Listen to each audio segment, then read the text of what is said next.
Attention in the media center, just a quick heads up. We'll be bringing up first, second, and third place finishers in today's Indianapolis 500. Tony Kanaan also will be on his way up as well. So as soon as they come up, we'll break away from Peacock's coverage and start our news conference here. So stand by.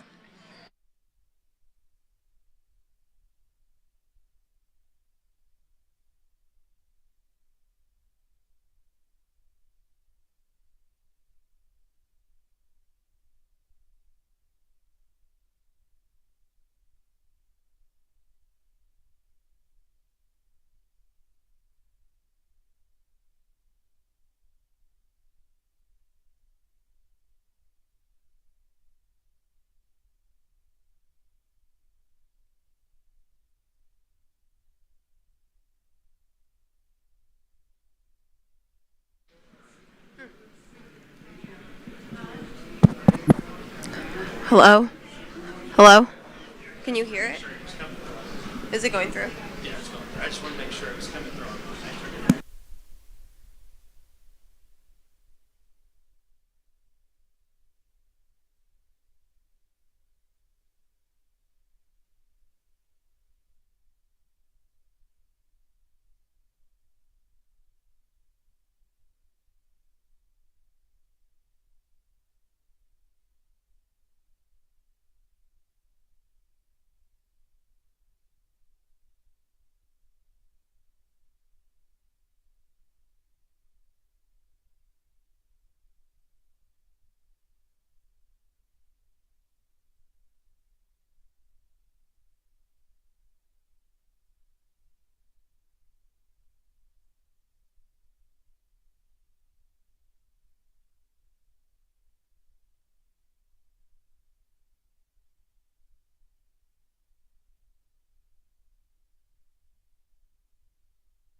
Okay, wrapping up the 107th running of the Indianapolis 500 presented by Gainbridge. Again, we'll be joined by the top three. Tony Kanaan also on his way up, representing his, 22nd and final run in the Indy 500, at least we think so.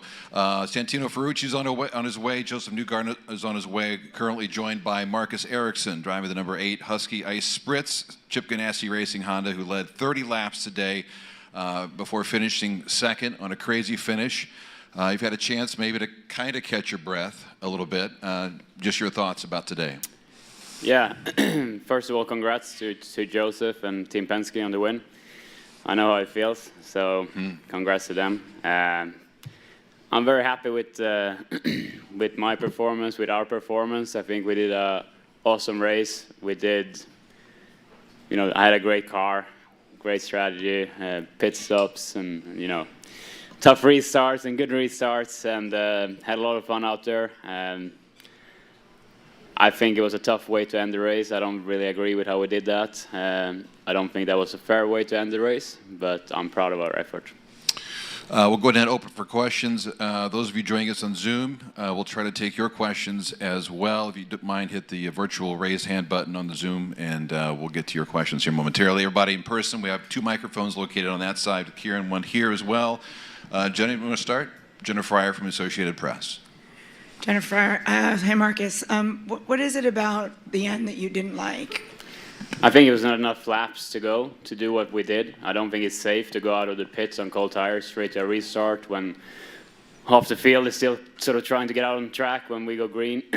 I don't think that's a fair way to end the race. I don't think it's the right way to end the race. So that's what's I don't agree with that. Yeah. Have you talked to IndyCar, or do you plan to talk to IndyCar about it? No.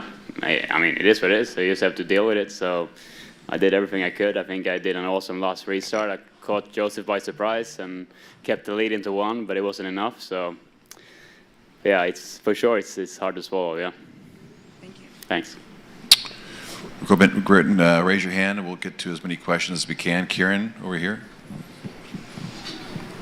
Tucker White, SpeedwayMedia.com. Marcus, you kind of answered it with the last one, but what should IndyCar have done with that finish there? I don't think it was enough laps to go when the yellow came, so I think it should have been finished on the yellow. All right. Let's go. Yep, Nate Ryan has his hand up from NBC. Nate, go ahead. Marcus, Joseph kind of used the move that you used last year to win the race on the last lap. Can you talk about what it was like being on the other side of that? Yeah, I mean, yeah, you got to do what you got to do to win this race. So, you know, I knew he was going to do it. Still tried to get a run on him, but it was, yeah, not enough, unfortunately. But he did it well, yeah. Wait, was there any reason why it didn't work for you this time when you were in the lead, that he was able to get around you the way Pato didn't last year?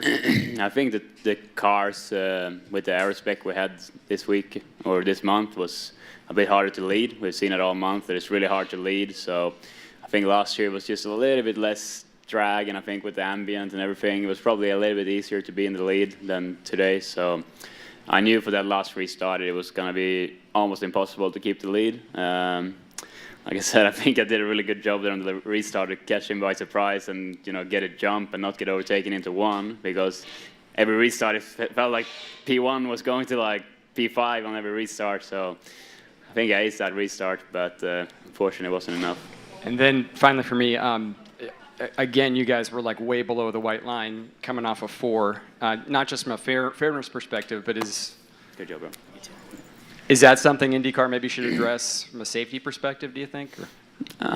I don't know. I don't think it was too bad. So for me, it's fine to keep doing what we're doing. It's okay for me, I think. Yeah. Take one more from Chris. Chris, go ahead. Marcus, there was one lap where y'all went between Peterson and Carpenter's cars on the main straightaway. Had IndyCar brought y'all into the pits and done a red flag at that moment, a whole lap sooner, would the last restart have been? Would you have been more content with the last restart? They would have probably won the lap. Yeah, I think it was just not enough laps. So they should have called that earlier. If they wanted red, they should have called red earlier. I think when they kept it going, I think they should have called it. But, you know, I'm sure Joseph doesn't agree with that and thinks that way, but that's just the way I thought. I thought it was too tight to do the last red, yeah. I know one of the things that IndyCar talks a lot about is doing everything it can to finish under green. So that's one of the things that is talked a lot about in drivers' meetings and so on and so forth. Also joined by Tony Kanaan, who finished the 16th in his 22nd final Indianapolis 500. TK, thanks for coming up. And Santino Ferrucci, obviously with a big day today, driving the number 14, homes for our troops, Chevrolet for AJ Foyt Racing, a career best finish of 3rd. Santino, go ahead and talk about your day today and what could have been, I guess. But yeah, just emotional, bittersweet. You know, it's emotional getting in the car, which was kind of strange because, you know, you just feel like there's a lot of people that really want this. The team really wants this. You know, we worked so hard to be where we were. We ran out front all day long. It's definitely one of the more difficult races that I've probably ever run. We also knew that we had a really good car. We got really close with Felix when he was wrecking, so I'm very thankful that we were able to avoid that. And then, yeah, coming to the end, you know, I think on the second to final restart, me and Marcus battling it into one, and obviously going red when it did is, you know, it's part of this place, it's part of racing, it's part of the speedway. So, you know, just bummed because I think, and I'm sure Marcus thinks the same thing I do, is we definitely, all three of us could have won it at any point in time. So, yeah, it's bittersweet. And TK again, 22nd and final Indianapolis 500. You went four-wheeling there in the grass on the backstretch at one point. But how would you wrap up your final chapter here at Indy? Props to Doug Bowles. Grass was spot on. So whoever cuts that, it's pretty good.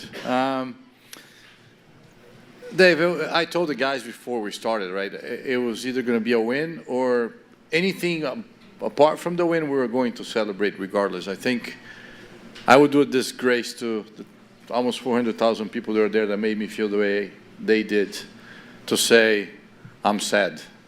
I mean, I had a laugh, Elio and I battling for 15th and 16th on the last lap, like we're going for the lead.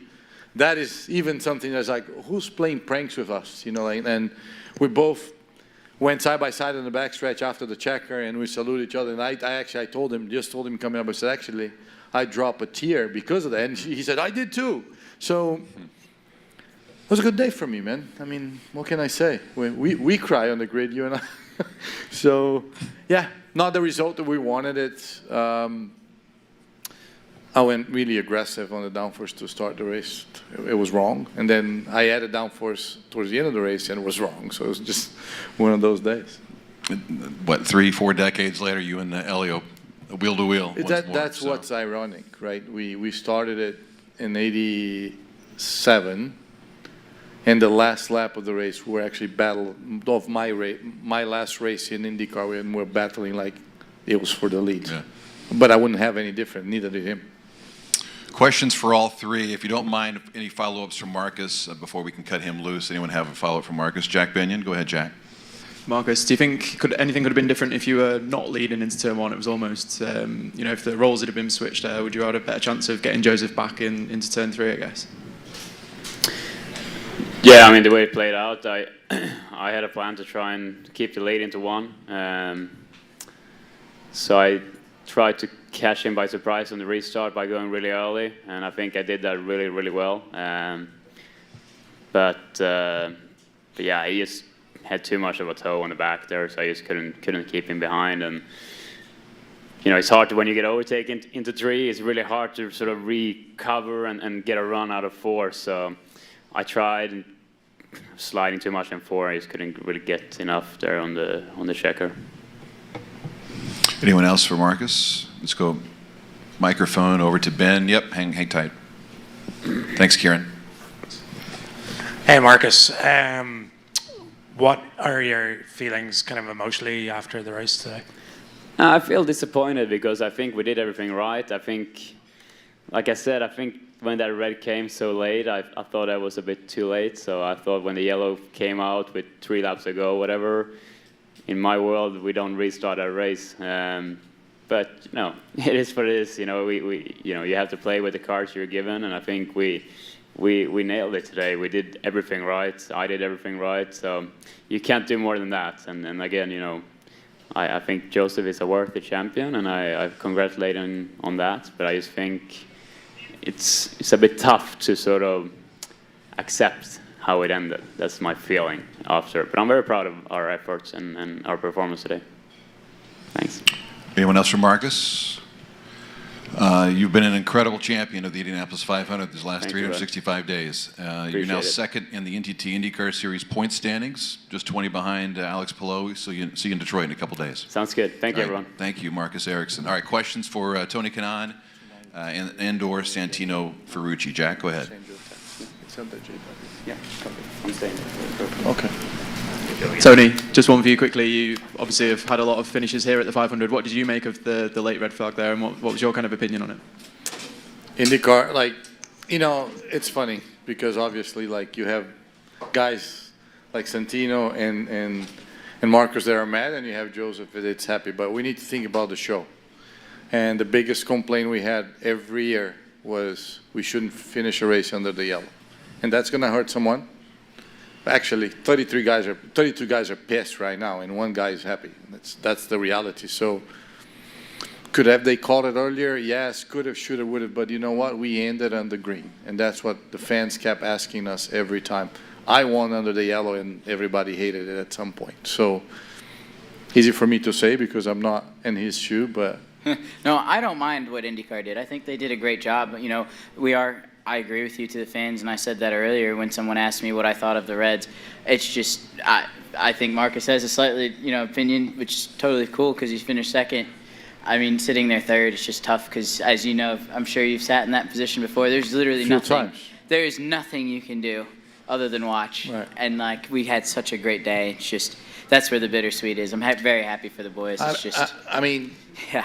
look at this place. Do we really want to finish under yellow with all these people out there? So, for me, it was the right call.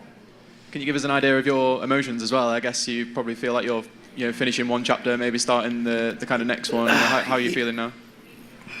Grateful, relieved, happy, sad at the same time. There are so many emotions right now. But one thing is for certain. I think I sat here 3 years ago and I said, I'm not retiring because I don't want to race in an empty stand. And what they did for me today puts an end of me coming back here. Because that experience right there, I don't think I will have it ever again. So in a way, finish 16th, we'll take everybody's idea out. Oh, you finished third, you should do it again. That is, Kyle Larson is driving that car next year. Hopefully I will be around. There's some things that... You better be around, man. Yeah, I'll be around. Elio's going to hire me. I'm going to be his helmet handler. But, yeah. This is it. And the emotions are just there. I cried 400 times. This guy came to hug me, and I made Rocket cry. I mean, that is something, so yeah, it was emotional. We're keeping numbers like this. This is the first Indianapolis 500 with more than one competition-related red flag. We had 3 today, so a little bit of history made when it comes to that. More questions for either Tony and or Santino? Go ahead and raise your hand. Go ahead in the front row. Thank you. Cody Emerson, Journal Review. This question's kind of for both of you. How hard is it to for darn near half the race, just going as smooth as you guys did, and then to have to constantly start, stop, and how hard is it kind of I know you kind of want to build consistency out there on the track, but how hard was it to... It was weird. Dude, we were green for a long time. I was like, man, this is going to be quick. We're going to be done quick. Yeah, no, I was thinking the same thing. I was like, all right, we're running in the first top 5. We haven't lost the lead yet. We haven't lost the lead pack. We were just kind of rolling. It was kind of fun. There was a point where I was thinking about fuel, because obviously when you run green that long, you're like, well, there's got to be yellow at some point because we're going to run out of gas, and we're going to have to make 6 stops. But honestly, the reds, the cool thing about the reds, the red flags, was I could hear the announcer, and one of the things that kind of kept me sane and, really part of the reason why I was also so emotional was every time they called the 14 car to win, it was incredibly loud around this place, more so than anything else I've ever heard. So, I just think the fan support behind the 14, the Homes for Troops, today, I mean, even for you, it's been unbelievable. It's just, I don't know, it's amazing to see 400,000 people cheer like they do, and I'm just very grateful to be in this position, and yeah, I'll be very happy. It's my 5th top 10 in 5 starts. Welcome to the club. Yeah, 2nd top 5. So I'll win this thing one day. I'm sure of that. But right now, I'll be very happy with what we've done and accomplished. Yellows bring yellows, and reds bring reds. That's how I was going to finish. Bob Kravitz. Tony, for many years, right here. For many years, you had to answer the question, how come you've never won the 500, and then you won. Do you have a sense of what it's like right now for Joseph Newgarden? Oh yeah, trust me. I got stats from everybody that year, 10 years ago, that a guy at my age that hadn't won yet, there was so many statistics, and I hate them all. So, for Joseph, he's being with the captain. That's enough pressure right there. I think up until a couple of years ago, all his teammates have won the 500, and he hadn't. Well, that's it. He made it. He's going to enjoy it. I think he's a well-deserved champion. He represents the new generation of this series. Has amazing abs. And there's a lot a pressure. Sorry, off I'm late of to the his party back. on that one. I had to think about you that. You gotta watch, man. You watch it. Hey, look, it's impressive. I was worn like, out. I thought I was fit, but I have time now. Dude, you could. you are so. I watch you bike. You make me nervous because I don't bike or run. I sit there and I'm like, I did a half marathon for fun last year, and I barely made it across the line. So I give you mad props for what you do as an athlete. Thank you. Not just a race car driver. Mandy, go ahead. Is this on? Yeah, there you Mandy go. Curry, Motorsport.com.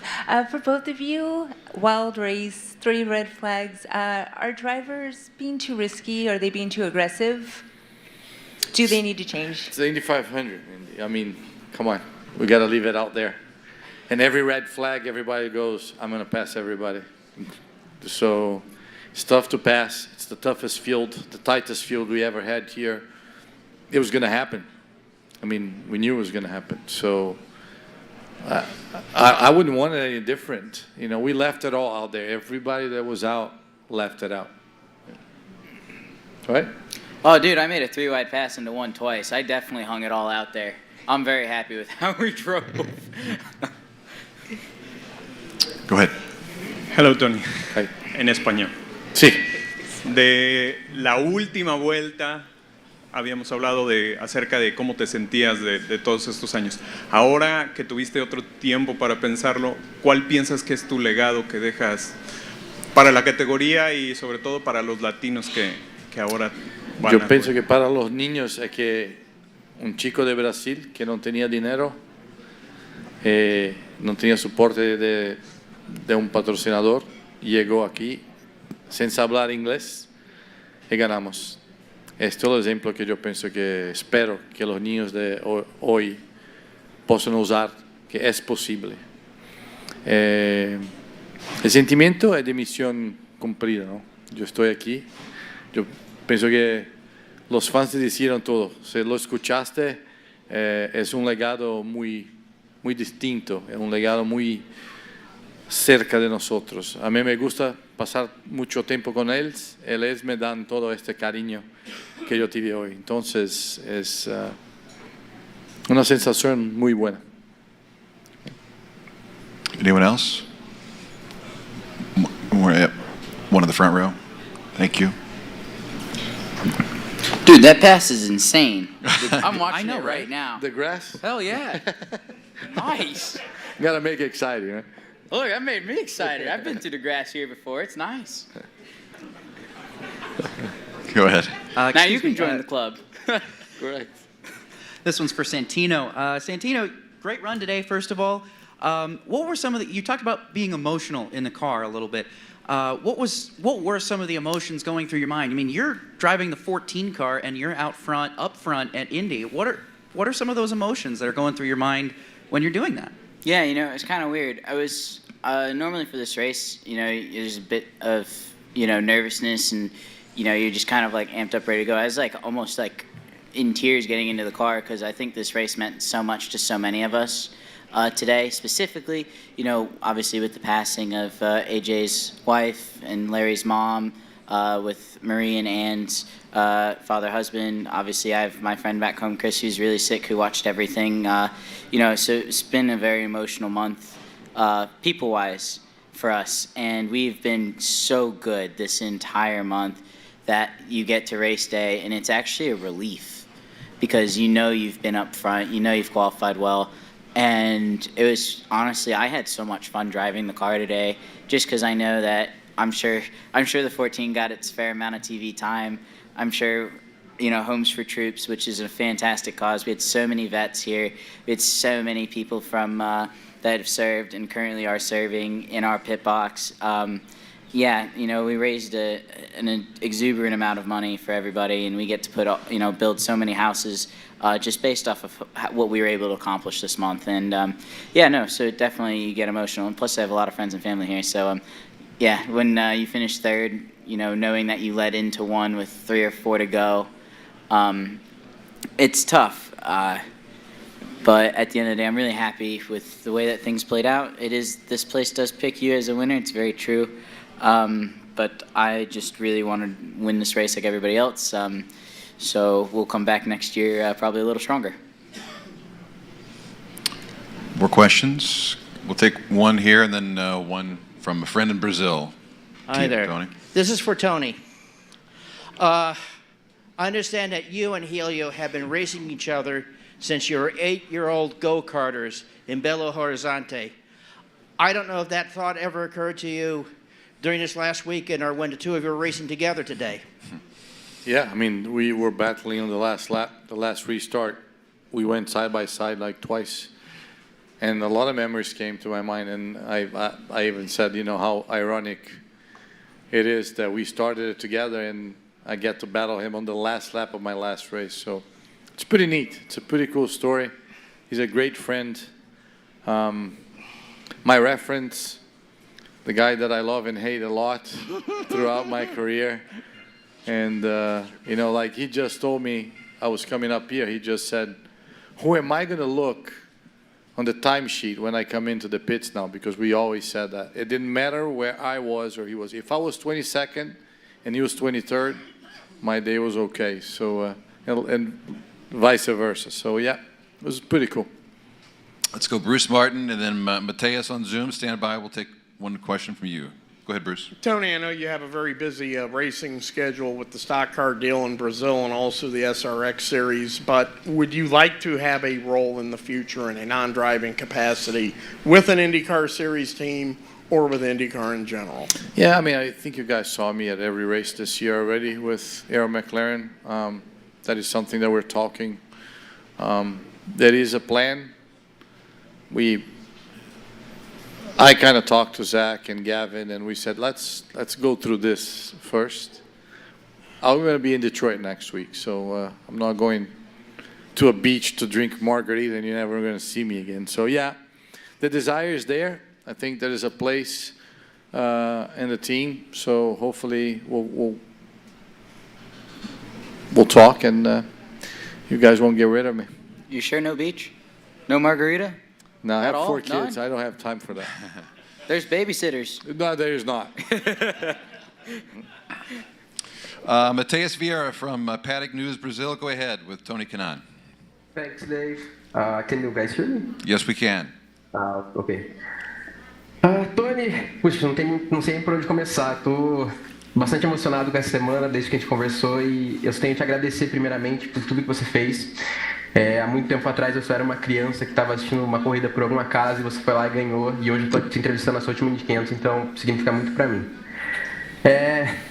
Mudando um pouquinho antes de voltar para as emoções, eu queria que você comentasse um pouco, porque até a gente comentou isso antes, sobre o move do Pato hoje. O que o Pato não teve de agressividade no ano passado, ele teve hoje. Você também é conhecido por ser um cara muito agressivo. Eu não sei se você chegou a ver, mas com 7 voltas para o final, ele tentou passar o Ericsson indo para a curva 3. Eu não sei se você chegou a ver isso, o que você acha disso, se você acha que foi a hora certa, se ele tinha que arriscar, o que você acha? Cara, eu não vi. Sinceramente, eu não vi. Então, eu não posso comentar porque eu não consegui assistir ainda.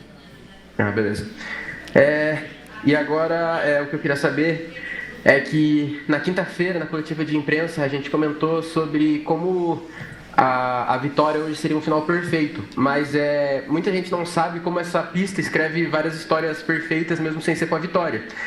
E hoje você comentou em inglês, eu gostaria que você comentasse um pouco em português, sobre essa última disputa na pista, na sua carreira da Indy, como foi, com quem foi e o que significa para você. Cara, hoje foi um dia muito legal, assim, muito emocionante. E se você olhar a corrida, eu tive algumas disputas com o Scott McLaughlin, passei ele na grama, tive algumas outras disputas com o pessoal, mas a melhor de todas foi na última volta, na última relargada com o Hélio. A gente começou a carreira junto em 87, corremos juntos a vida inteira e a vida preparou de novo aí uma peça, a pista aqui, a gente disputando o 15º e o 16º lugar na última volta da minha última corrida. Eu até, para te falar a verdade, me emocionei, dei uma chorada no capacete na reta oposta depois da bandeirada e ele me disse que foi a mesma coisa. Então, muito feliz de ter dividido a pista com ele esses anos todos. É um irmão meu, um amigo de coração. Foi um dia muito especial. Muito obrigado, Tony. De novo, valeu. Parabéns pela sua carreira e, poxa, sua geração cresceu vendo Senna e o que eu tenho que dizer é que, para mim, você é um dos meus Sennas, sabe? Muito obrigado. Inspiração. Obrigado, de verdade. Valeu. Anyone else before we let him go? Thank you so much, guys. Appreciate it. Thank Tony you. Kanaan, Santino Ferrucci. Again, Joseph Newgarden continues to celebrate in victory lane.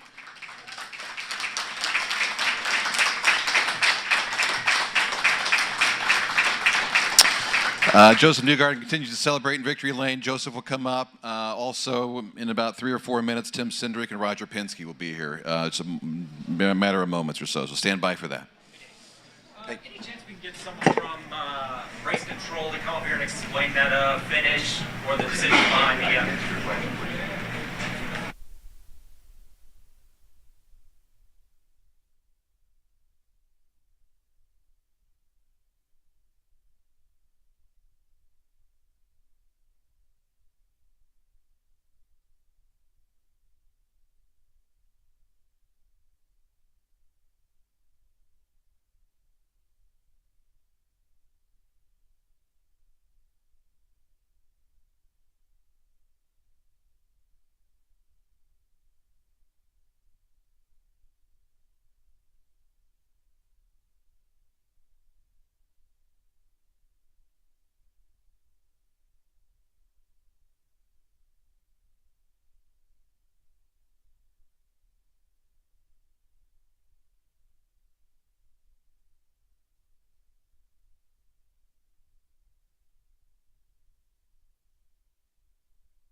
Celebration continues for Team Penske, and honored to be joined by Roger Penske, now a 19-time winner at the Indianapolis 500, and longtime Team Penske president Tim Cindric as well. Roger, we'll start with you. How thrilling there the last several moments of this race. Well, I took my car owner hat off and became a car owner there the last 2 laps, but Tim had it under control. I listened to the radio all day long, and quite honestly, to get up there and work our way through the day was amazing. But with the red flags, everything, it could have been anybody's race. But I think Newgarden showed, what he's really made of today. He was really, I think, confident, but yet cautious there at the end when it was time to go. He made it happen. So we can't thank him enough from the team.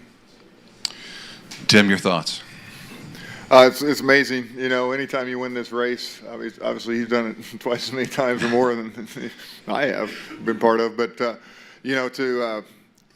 the point of time where, obviously, we always want to win this place. But 2019 was the last time that we had won, and somebody else owned the place before. So I apologize. It's taken 4 years to get him to start the race and put him back up there at the end of the race. So. No, we feel really good about that. And then for Joseph, obviously, he's shown, throughout his career that he's a championship caliber driver. And, he's wanted this place so bad that, it was going to kind of be checkers or wreckers there at the end. You kind of knew that. And the crew, I can't say enough about, all day long. It was flawless. And, I think, the guys and all the engineers worked together, not just from the two-car team, but everybody else to really give him a great car today. So fortunate to execute. Obviously, it can be anybody's race there at the end. I was asked just earlier, the margin of victory, it was 0.0974, 0.0974. So that's 974 ten-thousandths of a second.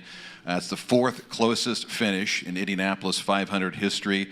The top three, 92, Al Jr. over Scott Goodyear, then 2014, Hunter Ray over Elio, and then 2006, Sam Hornish Jr. over Marco Andretti. So an incredibly tight finish there at the end. Questions in person? We'll begin with Bruce. This is for Mr. Penske. The celebration Joseph did at the end, he goes into the grandstand, celebrates with the fans. You own this place. Are you going to charge him a ticket? No, I think he's just trying to beat Elio and try to get up in the stands with the fans. No, we wouldn't charge him for a ticket for sure. It's great. And I know that you said your goal was to get to 20. That's now one win off. So how achievable do you believe that is now? Well, we're certainly not going to stop here. I can tell you with the team we have and the depth of our drivers in the team. The competition, though, everybody here today knows it's never been tighter. You could see all during the race, maybe within 4 or 5 seconds, you had 20 cars. And, I mean, that's what we're racing every day. We've seen it as we qualify.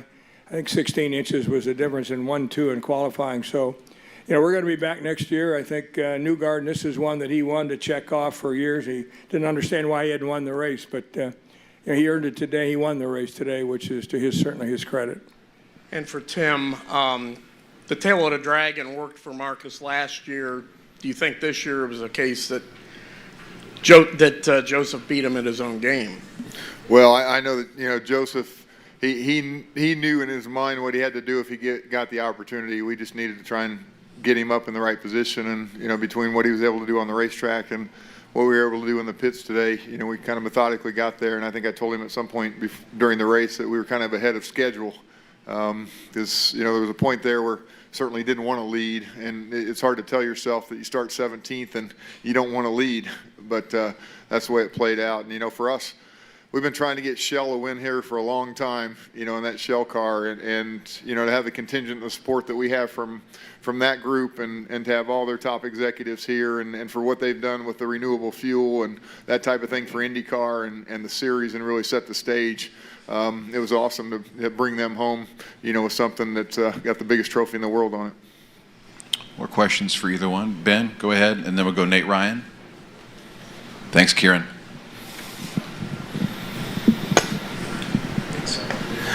Mr. Penske, where does this rank in terms of your wins as a team owner? Well, I'd have to say, the first win here back in '72, but to come here and be the steward of the track and have the opportunity. I had to step away. I love being on the box, running one of these cars every year here, and I haven't been, but I was up on the top there. I had my scoreboard where I could see what was going on. But to see him go down by the start-finish line #1 was is pretty important. I guess it goes almost to the top. Good question. We'll go Nate Ryan on this side, then Tony in the back. Thanks, Kieran. Hey, congratulations. Marcus Ericsson was fairly upset afterward. He felt like it was unfair that the way it was, the red flags were managed at the end, and he felt as if the final red flag should have been flown earlier, and that one lap wasn't enough for a shootout to finish the race. So I just wanted your thoughts on that. Are you asking me or him or both or what? I guess I'll start with you. If Roger wants to comment, sure. Yeah, I think that's more of a race control program. I mean, obviously, you're sitting there, it's really, really hard to determine, how that's all going to play out, and each restart could have played out a different way. And I think Joseph, when you look at, the fact that we lost the lead on one of the restarts as well, it can kind of go either way, and that's kind of the way this place is now. So, I think somebody's got to win and somebody doesn't. We've been on the other side of that too. Any thoughts, Roger? Really, I don't have any thoughts. I had nothing to do with it, obviously, and we have a group that is certainly the officials of the track, and to me, we've said this before. I think all of you had said, we want to see, a checkered flag, not a yellow flag.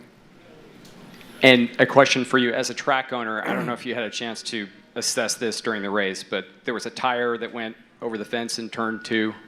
Have you had a chance to look at that yet? I saw that when it happened, saw that it bounced on top, I think, of a building, that went in and hit a car over there, which obviously it's very concerning. We have tethers on the wheels, and it was a rear wheel that came off, and I'm sure that the guys at IndyCar will look at it, will determine what really happened. We haven't seen a wheel come off in a long time, but we have high fences here, but we were very fortunate we didn't have a bad accident. I know we had some other questions about that. No reported injuries from the tire that landed in the turn 2 parking lot. Other debris from the incident sent one person to the infield care center, but that person was seen and released and good to go. So let's go Tony in the back, and then we'll go Jenna Fryer up here in the front row. Congrats both. Question for Tim. How is the 2-car in terms of downforce? And it seemed to be, as the race got hotter, slicker as it went on, how confident were you in the 2 crews setup and really how good the 2 cars' race pace was all month? Yeah, I felt like, as a race car, we just needed to get Joseph's confidence around it. It's just, this place is all about, especially with drivers that are going to need to pass from a little further back. We just need to be sure that, you see him do it at Texas and Gateway and Iowa and all these other places. And once he has the confidence, that's what we needed to build on. And, my hat's off to Luke and that whole group, because we didn't touch the downforce. He didn't ask about it. We didn't even touch the front wing today. It was amazing, really, just the tools in the car. And, getting the track position was really the key, and, trying to put ourselves in a position relative to fuel and all the rest of the things that happen. So, you have to have a flawless day here, and then sometimes you still don't win, especially with the way the category is right now and the series and how competitive it is. So, I'm surprised because, I'm not sure I've ever been in a race here that we haven't at least changed the front wing at some point during the race. So it was a pretty solid effort by that whole group. Let's go Jenna, then Jack, and then Bob. Hi, I have a question for both of you. Tim, what made it so difficult for Joseph to win here for so long? I think some of it is circumstances. Some of it I think is developing a bit of a feel because it's different than every other place. You see people that come here and run really well, and we go to these other ovals and you wonder why not. And it's vice versa. You see people on the other ovals, and I don't think he's ever, I think we've had a shot to win it here a couple times, and it hasn't really chosen us for different reasons. And it's a track position game, and it's a bit of chess, and you see it no different than the Daytona 500 in some ways, as far as having to, how you position yourself at the end and what you have to, where you have to be throughout the race. It's becoming closer to that. And don't get me wrong, it's not a stock car race, but I think that you have to be in that. You saw it where he restarted third and was able to take the lead. You see where you're the leader, and you got to figure out okay, how to give up one position but not give up two positions, because it's really not a question of whether you're going to give up one. It's just how you position yourself to get back to the next stride. So. And Roger, you had a great crowd today, a great show. You won the race. You go to Detroit next week to throw a big party there. You go to Le Mans the week after that. If you could talk about what all of that means to you and what you're looking forward to in Detroit next week. Well, I guess, when I think back by coming here in 1951, with my dad, and to see the first race of my own and with him. And of course, never realized that, many, many years ago, past, that I'd be here today, sitting here as our family's the steward of the track, and also have 19 wins. But, we're competitors. We love this business.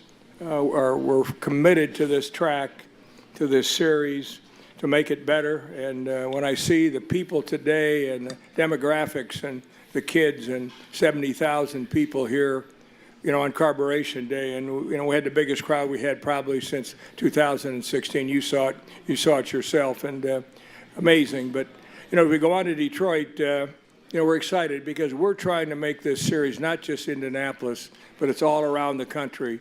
And I think we've got the fastest cars, the high-tech cars. I think our great group of drivers are amazing, and teams that's competitive. And we just want to take this on in many, many key cities, around the United States and maybe other places. But next week, you're going to come to Detroit. And it's ironic, Wednesday or Thursday, the mayor and the city council president took the speed limit signs down to 25 miles an hour in front of the GM building and put up 200-mile-an-hour signs. So that's what I'm counting on for next week. Jack Benyon from the race. Tim, I know a lot of this race is kind of out of your control, but what do you feel like has been the biggest thing that's within your control over the past sort of 3 years that's helped you to kind of get back to victory lane again here? Well, really, I think it's just a continuation of building forward and executing on race day. Last year I thought we had cars that were capable of running up front, and unfortunately, every one of them we either made a mistake or we put ourselves in a position where we couldn't get there. I think halfway through the race last year, I remember pretty vividly we were up to fifth, and it was going to be a really good day, and the engine shut off in the pit, or we stalled it, or whatever happened there, and that just it ended the day halfway through, and we had a couple other problems, coming along. So we needed to execute, and you have to have a good car. So I think it's really, like I said, it's about the people and the group that we have there on the 2-car this year. Although we have a new chief mechanic, a new race engineer, people that haven't done their positions here at the Indy 500. I think Joseph is really good at ensuring that he has the confidence in the group. And before the race, he made it clear that he felt like he could win from anywhere, and obviously he proved that today. And maybe if you could both answer this one, the gap since 2019 without a victory, how heavily has that weighed upon you, and how much, I guess, kind of motivation has that given you to turn things around for this year? Well, I think it's great when they talk about 4 years being a drought here, because I see some of the biggest teams here that haven't, that went on 10 or 11-year droughts or whatever else. So I think it's really a testament to the legacy that Roger's built here and the expectations we have, because we do expect to come in here and have a shot to win at it every single year. And unfortunately we haven't been the ones at the front of the race when it starts here in the past couple of years, and I think that's been a bigger weakness, because 2019 and prior, I guess I call it the pre-windscreen era for whatever reason, whether that's basically a coincidence or not. We haven't been able to qualify where we are used to qualifying, and it's a little harder to make your day exactly right from the front. You saw today where a couple cars started in the front, had some problems, and we're still able to be at the front at the end of the race. So it's a lot more forgiving if you're there in the beginning, and I think that's been the key. Time for a couple more. We'll go Nate, Marshall, and Bruce. Go ahead, Nate. Hey, Tim, when we talked on your left, sorry. When we talked in Mooresville 3 weeks ago, and you were talking about how motivated you were to win and give Roger his first win as the owner of this place, and that he starts the day, you want to end the day with him. How did that feel to do that? There's nothing better. I mean, to check that box and to be able, like I said, to really, as a team, be able to reward him and Joseph in some ways, but really I think even Joseph would tell you, to see Roger, up on the lift that, he put together. He made it what it is, and made this place a lot younger, a lot more fan friendly. And it'd be a shame if we couldn't get him back up on there. And I think it's something that I'll always remember, and the team will is being able to as I said, have him start the race, and the enthusiasm that he gives the start of this race. I've been around this place a long time, and I love the driver start your engines. I always have, and I think the energy he puts behind that, and the preparation he puts behind that is kind of second to none. And then, to be able to, hand him another one of these baby Borgs at some point in time is really cool. Marshall Pruitt. Oh, you need the mic. That would help. Hang tight. Thank you. Thanks, sir. Tim, two for you. Can you speak about the rapid evolution and training of Caitlin Brown, who I believe just made history as the first woman to win the Indy 500 going over the wall as a member of the crew, changing a tire? She's someone who you told me within the last year or so, we're going to try and get her ready, and look at what she did today. Yeah, obviously, Caitlin came, she had been on our NASCAR team. First of all, I signed her up. I'm her agent going forward. Nice. So I told her with all the notoriety she has, she's going to have an agent. It might as well be me. But no, she came to us on the NASCAR program, and just wanted to work on race cars. And when Beth Paretta's program started up here, we told everybody internally what was happening there, and wanted to know if there were any females that wanted to be part of that program. And she was the first one to raise her hand and say, "Hey, I want a chance." And we watched how hard she worked at it. They came in at 5 in the morning, doing pit stops before the rest of our pit stop practices started internally. And she worked her butt off, and she earned the whole respect of the crew. And obviously we had some of our mechanics on that crew while it was here, and they said, look, she deserves a chance on these cars if she wants it. And then she worked really, really hard to earn her way and earn her spot, changing the left front tire on Joseph's car. And she's solid. She is solid, and she's all business. And I think she has the opportunity and really the work ethic, to be one of the top people at the Indianapolis Motor Speedway. I think her runway's really long, and if she's patient and she continues to be in the right place and do the things she's doing now, it's kind of the sky's the limit for her. Amen. Can you speak quickly about Team Chevy? Last year was a rough year here, an amazing year-to-year rebound. Can you talk about them, because they were doing pretty big things today? Yeah, they were, and I think everybody there, they continue to get stronger. Mark Royce and his group, they're here to win, and they've continued to put more and more resource behind it. But it's the details that win this place. And when you look at last year's race, I think the Chevys need a little more at the end when it was time to go, and they gave us more at the end when it was time to go. And I think we either closed the gap or at least gave us the tools to win as Chevy teams. And when you looked at it, there were quite a few Chevys. You look at going into whatever it was, the third to last restart, I think there was 4 Chevys up there in the top 5, if I remember correctly. And it's a testament to what that whole group has done. It's been really good, the relationship that they have with Ilmore, and the two of them working together between GM there in Detroit and Ilmore is continue to pay dividends for us. Bruce. This is for Mr. Penske. You told me a few years back that one of your favorite Indy 500 victories was when Sam Hornish won, because you knew what it meant to Sam and his dad.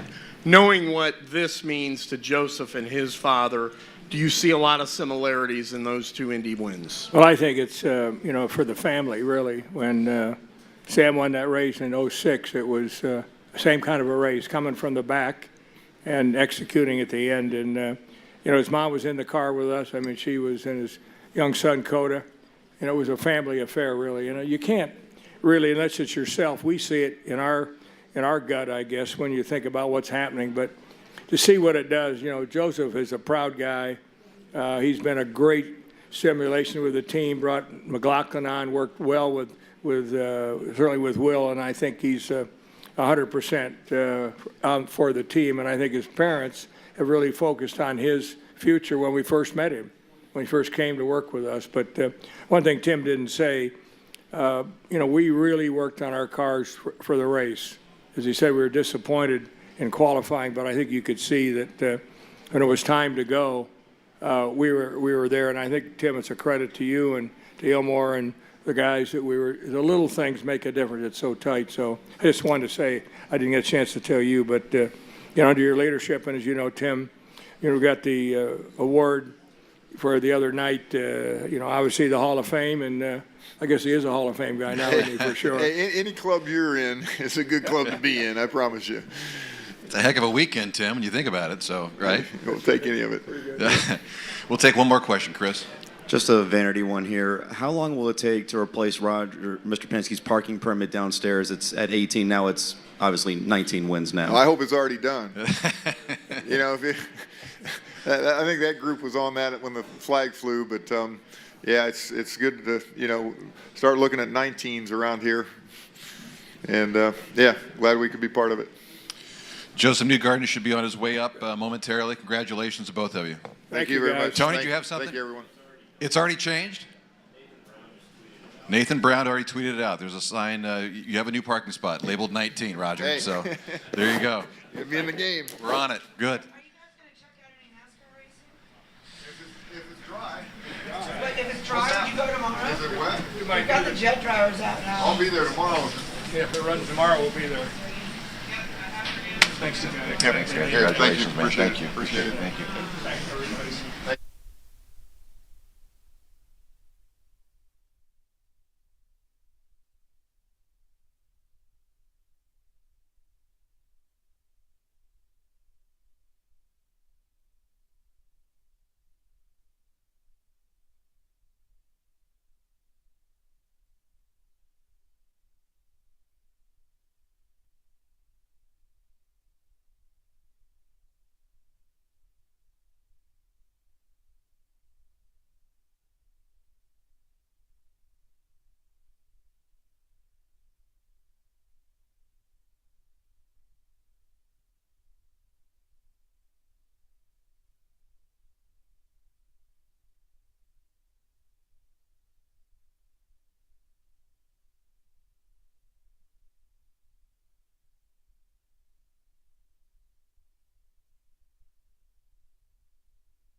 For those of you who need transcripts, just a quick heads up that the transcripts for Santino, Tony, Marcus, Roger, and Tim are already up on the IndyCar content site. So if you're looking for those, they are already posted there.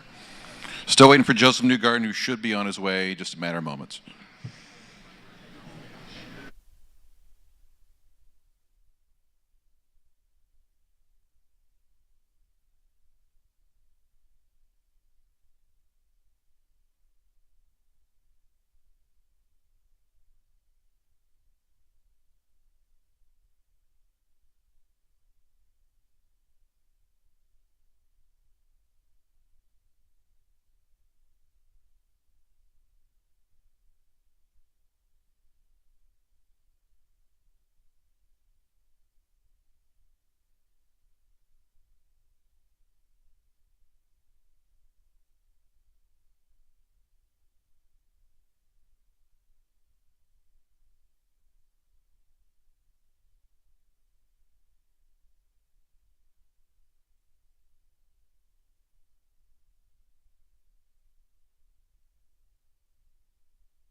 Yeah, just a couple of wild card numbers from the race today. There were 52 lead changes. That's third most in 500 history. Number one is 68. That was set back in 2013. Second most, 54, set in 2016. And 14 different drivers led at least one lap today, tying with 2013 for second most all time. The record is 15 drivers in 2017 and 2018, happened twice. Joined now by someone who might be catching his breath after everything that he went through winning the race that he'd long been waiting to do in his 12th Indianapolis 500 attempt. Joseph Newgarden, driver number 2. Shell powering progress. Team Penske Chevrolet led 5 laps of the 200. Got it done in thrilling fashion there at the end. Congratulations. You're still looking at the highlight reel.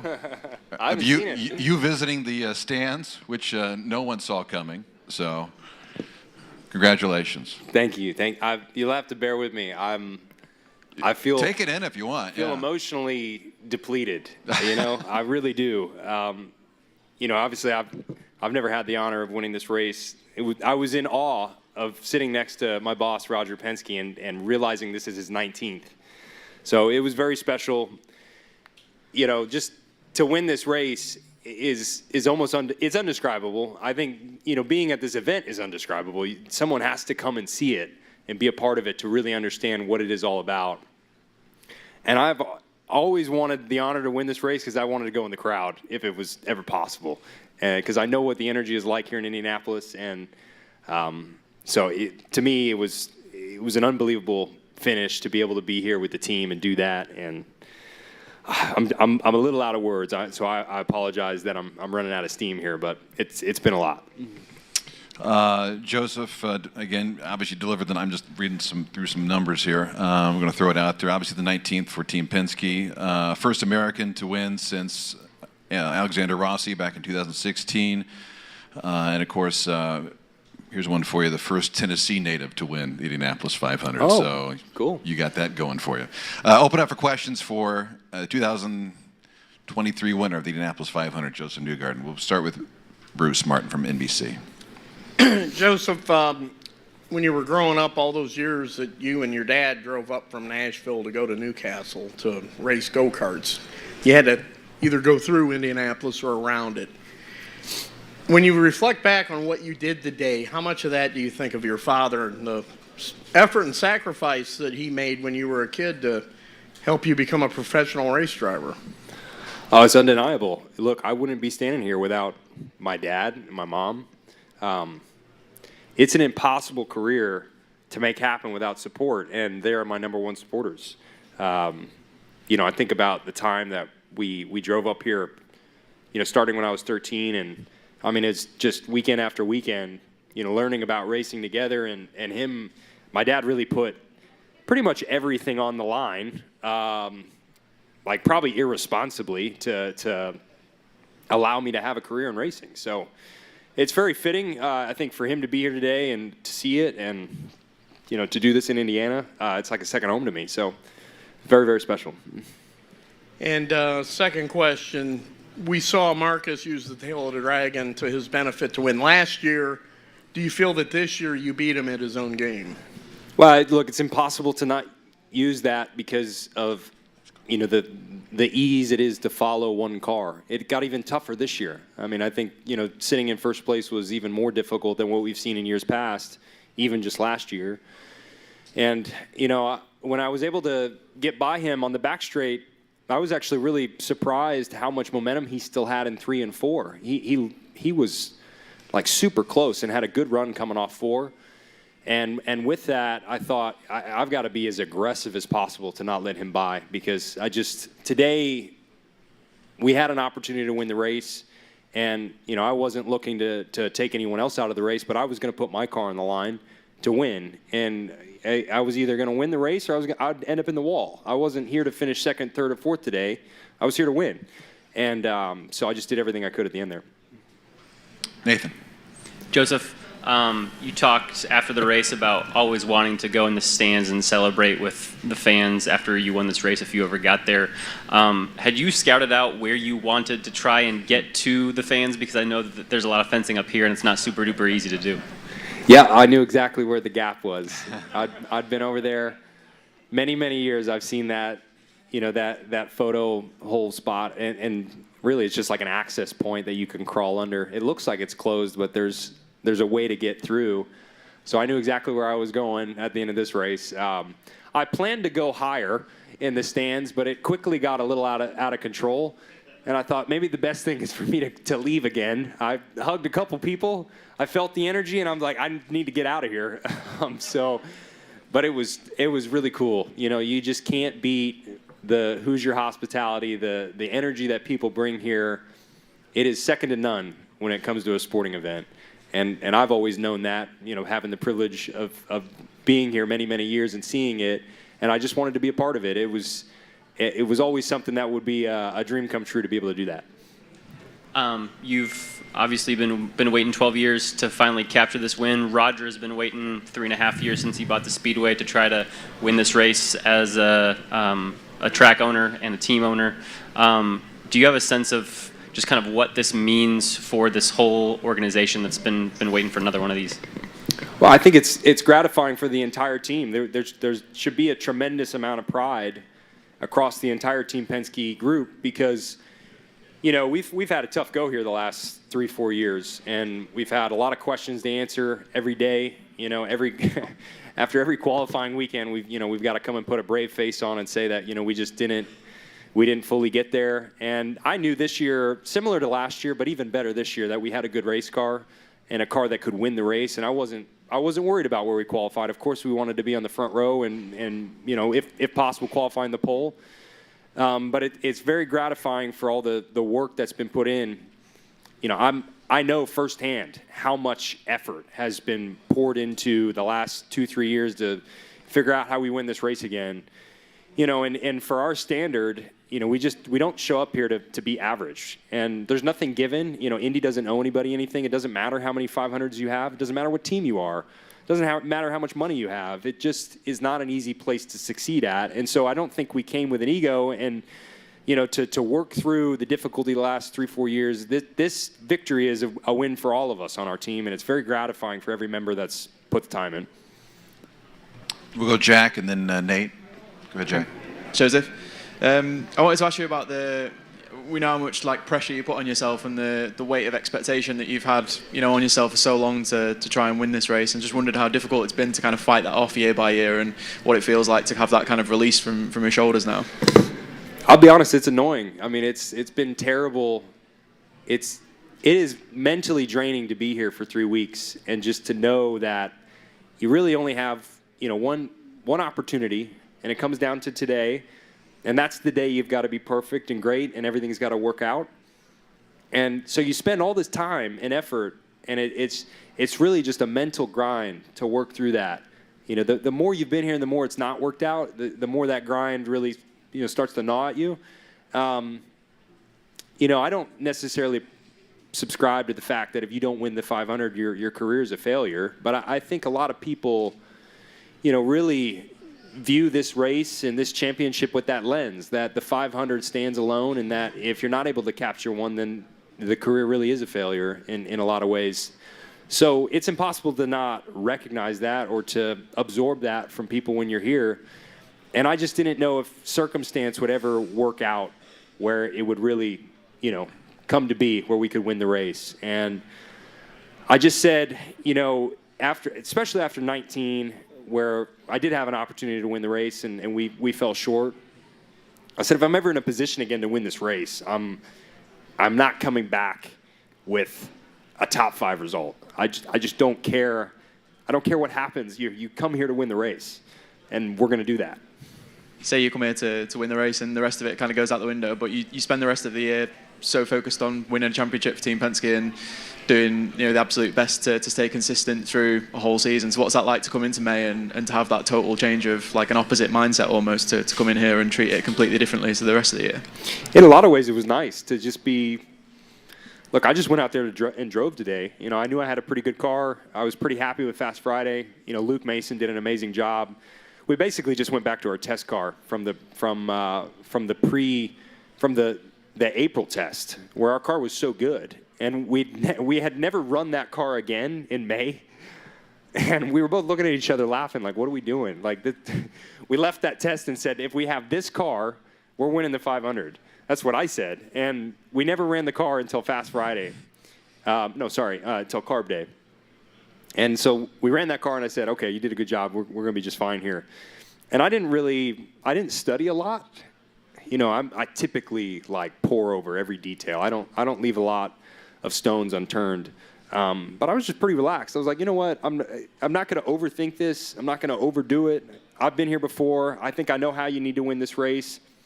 I'm going to relax, and I'm going to show up, and I'm going to go race on Sunday. And that's what I did. I just came with kind of a carefree attitude in just trying to trust my natural instinct, and it worked.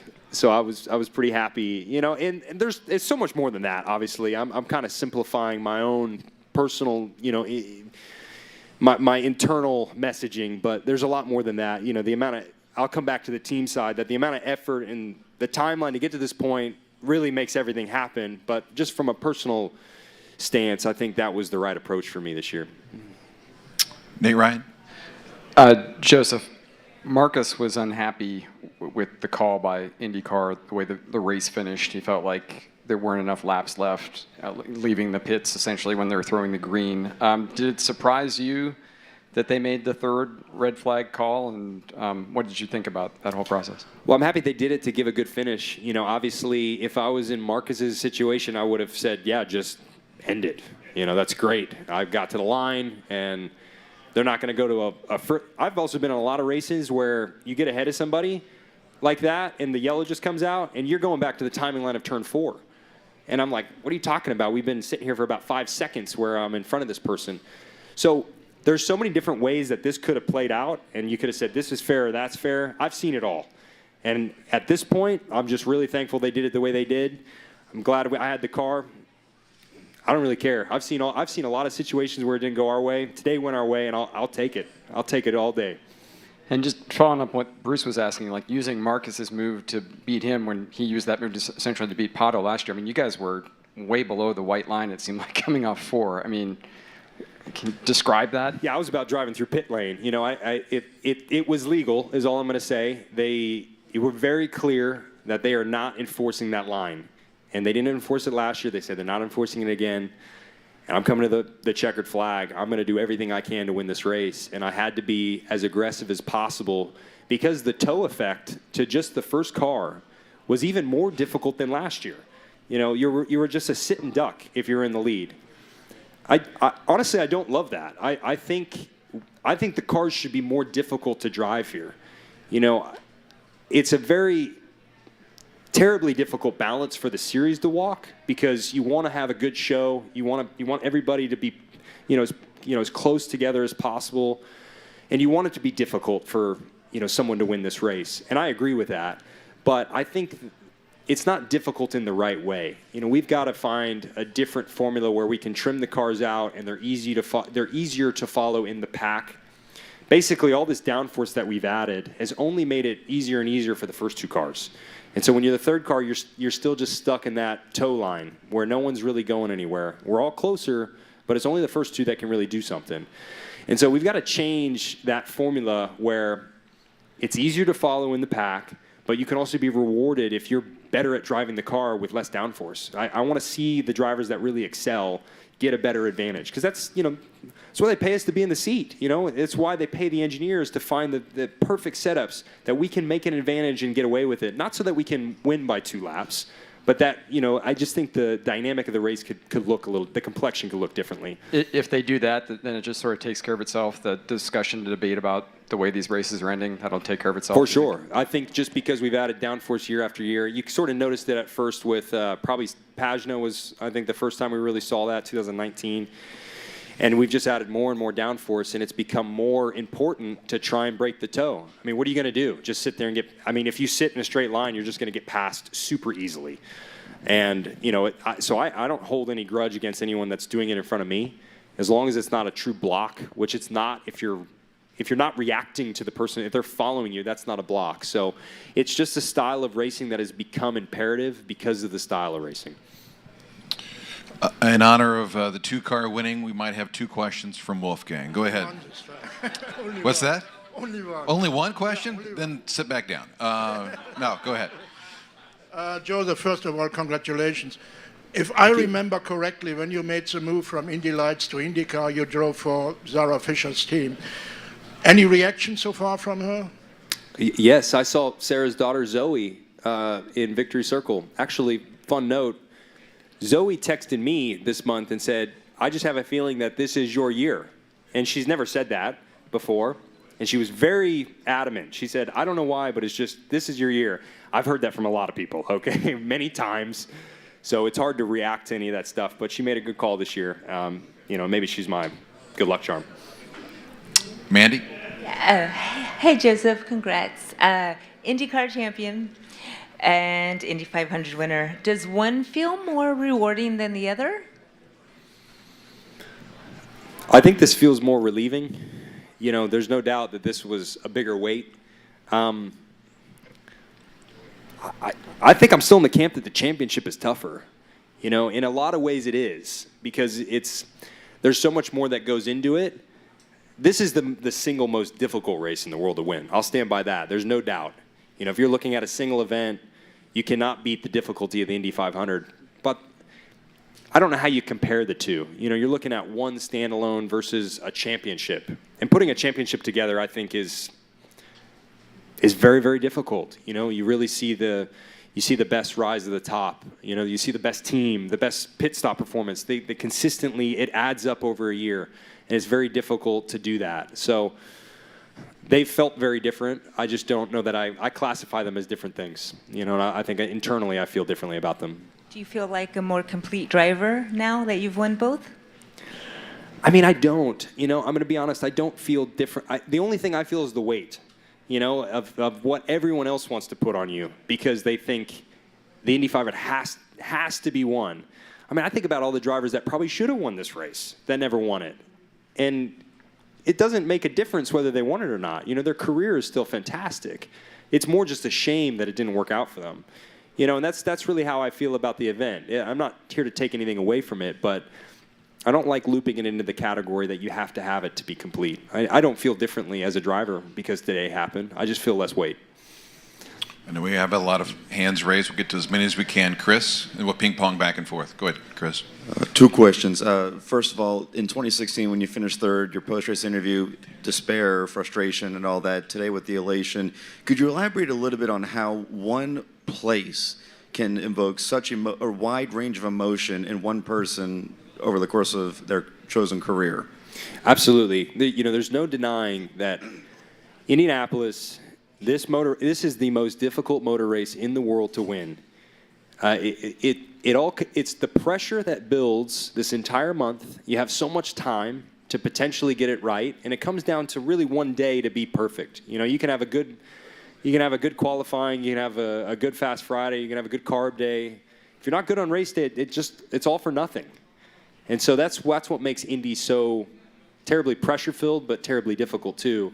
And I think that's what has made it special today to win it.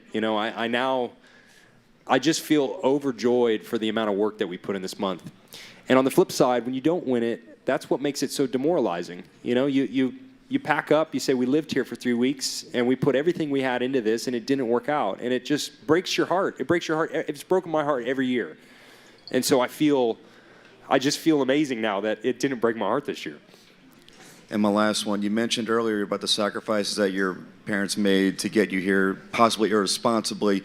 Just what made it that way growing up, that they sacrificed that much? What did they have to do? I'm assuming they didn't put the house up for mortgage, but how far did it have to go for you to get to this point?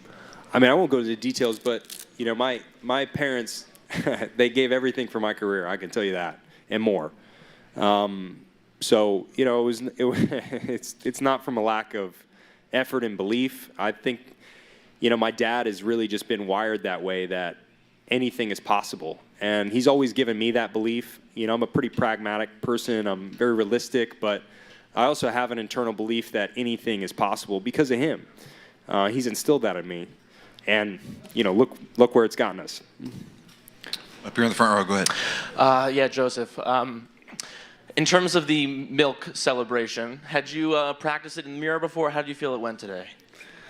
Dude, no practice. I haven't. I tried to not. The only thing I really had in my head that I wanted to do was go in the crowd. That's the only thing that I've felt adamant about. If I was lucky enough to win, I'm doing that. You know, the milk, I felt good about it. It tasted so good. I love milk. I drink a lot of milk. So for me, the Indy 500 is kind of the greatest thing ever. You know, other people might not like to get milk after. Like, that's the choice I would have made, too. I love Louis Meyer. I love that he threw that up there as a tradition. I'm a big milk guy. Second question. We spoke a couple months ago, and Scott McLaughlin said that your love language is finance. What do you plan on doing with the prize money? Any thoughts? We're going to the NASDAQ on Wednesday. I can't wait. We're going to talk about equities. Tuesday. Let's go. NASDAQ's up 18% year to date. Dow's lagging. You know, we're going to be – I'm excited. That's right. I'm excited. Finance is my financial or my love language. So I don't know. The money, we're going to invest it into a prudent mutual fund and let it grow sustainably over 20 years. And then look at it and say, where are we at, and what can we do, and be responsible and budget. I don't know. These are high-level questions. I have no idea what we're doing yet. By the way, you need to show up on Tuesday at NASDAQ. So if you show Tuesday, up Wednesday, even you're going to better. be late. So Okay, Tuesday's even better. okay, perfect. Go ahead. Joseph, again, congratulations. Thank you.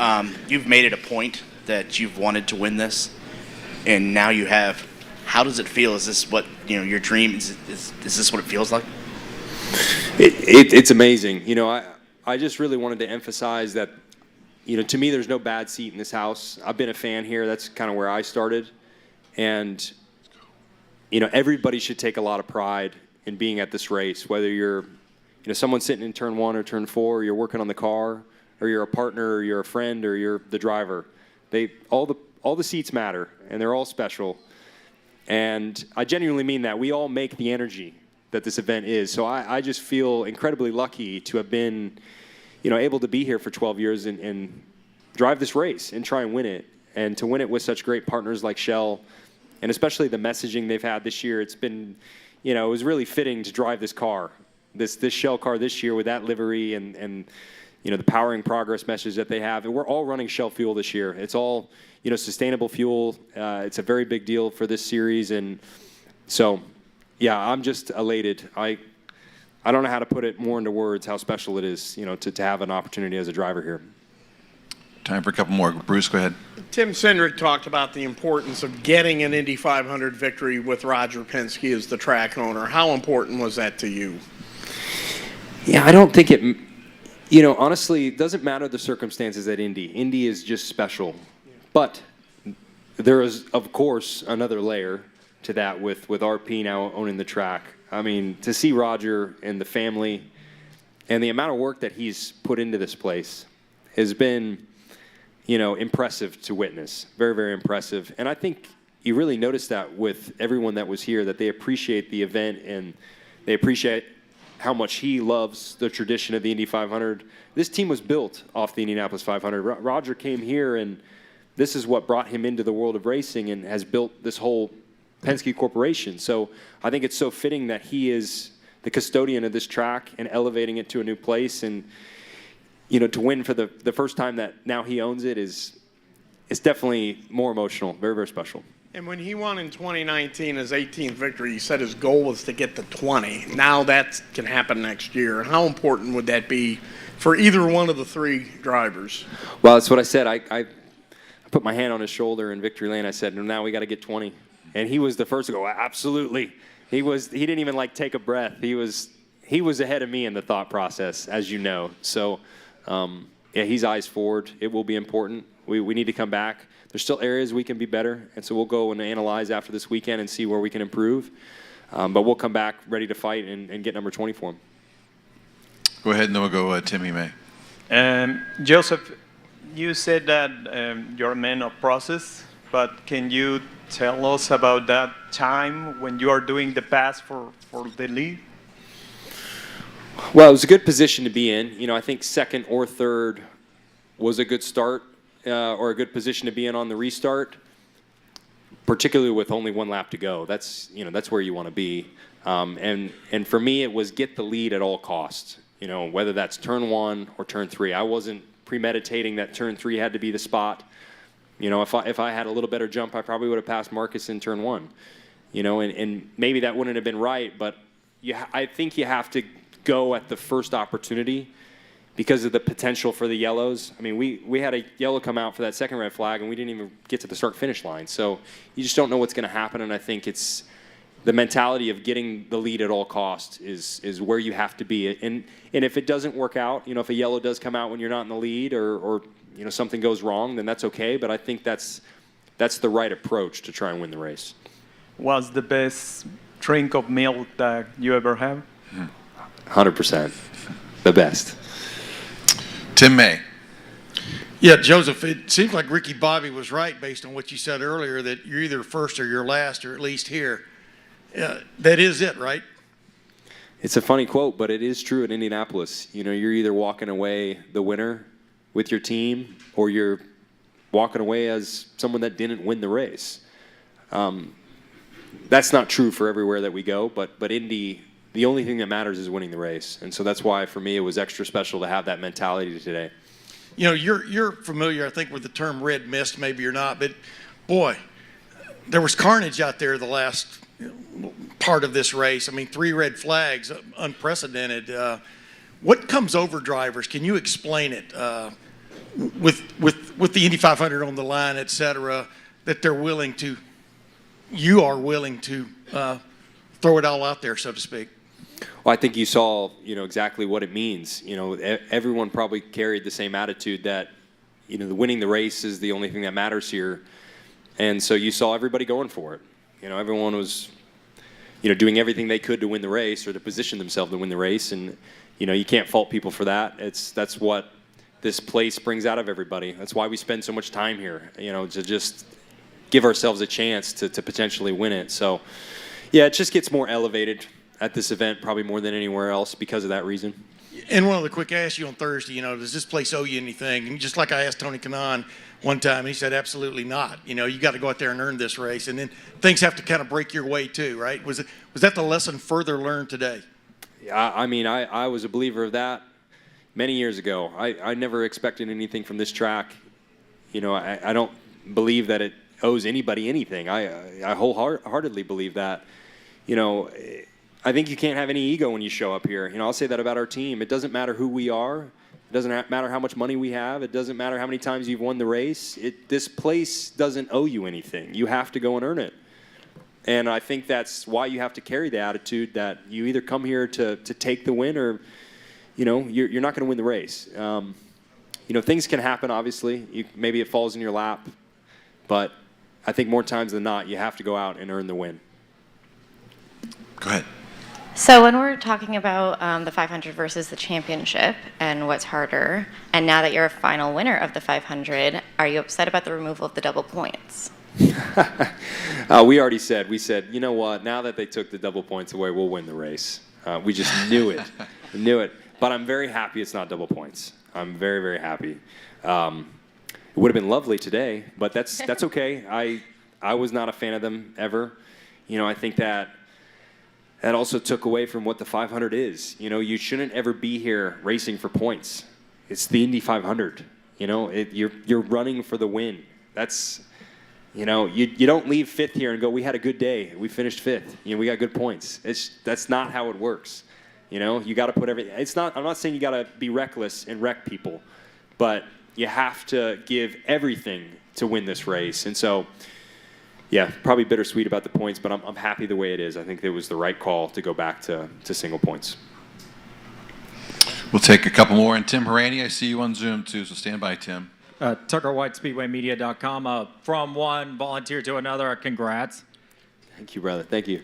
All right, so I overheard you talking about stocks coming out of the elevator. So what makes you fascinated by stocks or finances? I mean, I was joking around. I mean, I am into finance. I think it's a great, it's a great career path. It's probably something I would be doing if I wasn't driving cars. It's kind of as simple as that. I won't bore everybody, but I love that world. I think it's, super fun. Yeah. And do you own any stocks? I do. I carry equities. Yep. I have many positions. We could go into a lot of different paths on that, but yes, I think looking after a portfolio yourself is prudent. I think you should have multiple portfolios, and you should have good advisors, and you should make good long-term decisions with your investments and your budgeting. And I am a man that, likes looking after most of it myself. I think everybody should be educated on finance in this room. I think it's a good thing. Here in the front row. And then Tim. I didn't think we were going to be talking about stocks in here, but Well, you didn't see that coming either, but I promise my question's not about stocks. Just a quick note on Tony and his final Indy 500. I know growing up you probably looked up to Tony, and a lot of other Indy 500 drivers did too, and just what Tony's meant to you as a fellow racer. Well, I think Tony has been a tremendous ambassador for the sport. First and foremost, he's been a great Indy 500 champion, as everyone in this room knows. He's a fan favorite for a reason. He wears his heart right on his sleeve, publicly displayed, and I think that's why everybody loves him. And he's been a tremendous competitor. I think someone that is tough to race against, but also someone that you could go to if you needed advice or assistance. He's pretty open-minded and ready to help the young guys if needed. And you're seeing that even more so now that he's working with younger drivers in his team. So he's been great for the sport. I'm so happy that he was still here for this final race. I'm also in the camp that doesn't believe he's done, like most people are. But if it is his last go, then he's had a tremendous career, and we should all be thankful that Tony was here. all right, Tim Harady from TSN. Thanks for your patience. Go ahead, Tim. Thanks very much, Dave. Really appreciate it. Congratulations, Joseph. Now that you've been out of the car, I'm not sure if you've had a chance to see the final lap or the reactions, especially from your wife. I mean, watching the last lap, she was really emotional. It was a really cool video. I'm curious to know what it's like to watch someone who's been in this with you for so long and their reaction to this dream of yours coming true. Well, my poor wife gets she's probably got the toughest job in our family, not just because she looks out for everything and helps make my world go around, but she sees the negative impact. She sees the heartbreak more than anyone else, and so she knows what that's like. And I'm just happy we were able to finally win it. She knows that too, so I don't know why I'm getting emotional about it, but she's just as competitive as me, so I can imagine how happy she was. Cool. Thanks, Joseph. Really appreciate it. Congratulations again. Thanks, Dave. That's what this is all about, right? It is, man. It is. Congratulations. Thank you. I know you got a long laundry list of things to do today and tomorrow, but enjoy it. I appreciate everybody, all the coverage, all the support in this room. I really mean that when I say that there's no bad seat in this place. There truly isn't. We all make the Indy 500 what it is, so thank you for covering us and pushing the sport. I think we're all trying to elevate IndyCar back to where it belongs to be. So thanks for all the effort from this room and everybody that's given us time and feedback and great coverage. Thanks for being here today. Yeah, congratulations. You'll be a great champion. Joseph Newgarden.